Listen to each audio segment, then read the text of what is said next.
How to fix TikTok not opening. Let's get started. The very first thing you want to do is check the stories of your device. For that, launch settings, navigate to the option of general, click on iPhone storage.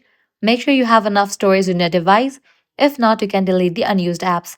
Next up, what you want to do is give a fresh restart to your device. This might also fix your issue. Next up, check for the updates for the app TikTok. For that, launch your Play Store or App Store, search for the app TikTok.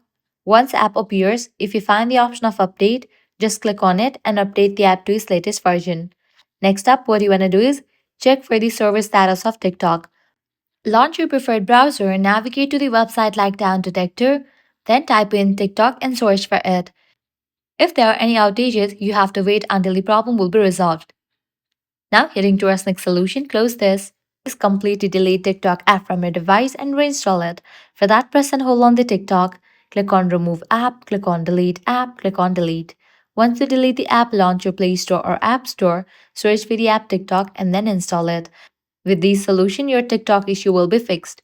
So that's a wrap for this video. If this guide was helpful, don't forget to like, share, and subscribe to our channel. Thanks for watching.